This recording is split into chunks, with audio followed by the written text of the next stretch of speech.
கதையை திருடுவது சட்டப்படி குற்றம். யாரும் கதையை திருட வேண்டாம். நன்றி.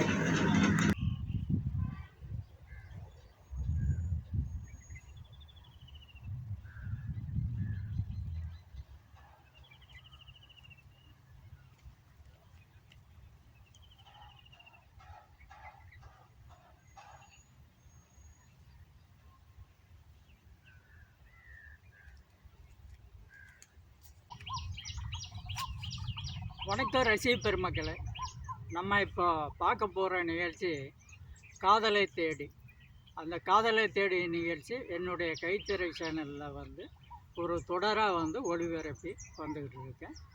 அப்போ குன்றத்தூர் பக்கத்தில் ஒரு ஏரி குளம் இதெல்லாம் இருக்குது. அந்த பகுதிக்கு வரும்போது ஒரு தடயத்தை நான் பார்த்தேன். அதை உங்கள்கிட்ட விரிவாக சொல்கிறேன். ஏன்னா பக்கத்தில் ரோட்டுக்கு அந்த சைடு, இந்த ஆறுக்கு அந்த சைடு ஸ்கூல் இருக்குது. அந்த ஸ்கூலில் உள்ள பசங்க, இந்த ஊருக்கு போகிற பசங்க யாராவது ஒரு ஆள் இங்கே ஏதாவது ஒரு தடயத்தை விட்டுருப்பாங்க அப்படின்னு பார்த்தேன்.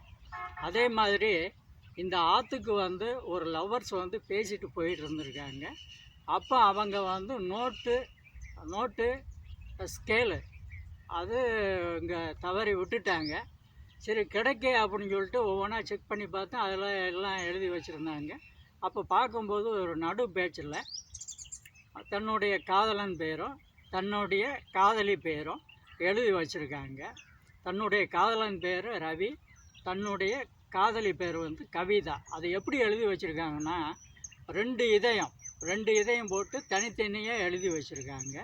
என்னடா வித்தியாசமாக இருக்கே அப்படின்னு சொல்லி பார்த்தேன். அப்போ அந்த நோட்டை மூடும்போது அந்த ரெண்டு இதயம் ஐ லவ் யூன்னு சொல்லி எழுதியிருந்தாங்கள்ல, அது ஒன்றா இருக்குது. இப்படி பிரித்தா, நோட்டை பிரித்தா தனியாயிரும். இப்படி ஒன்று சேர்த்தோம்னா ரெண்டு இதயங்களும் அந்த பேர் கவிதாவும் ரவியும் ஒன்று சேர்ந்துடும். அந்த மாதிரி இருக்குது. அதை நான் உங்கள்கிட்ட காட்டுறேன் பாருங்கள்.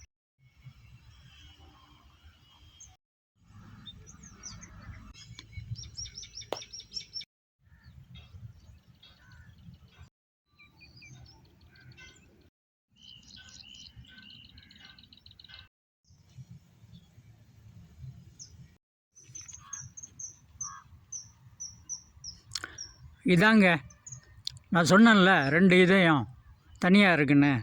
இப்போ பாருங்கள், இந்த நோட்டு புக்கை நான் மூணு உடனே அந்த ரெண்டு இதயங்களும் ஒன்றாகும் பாருங்கள்.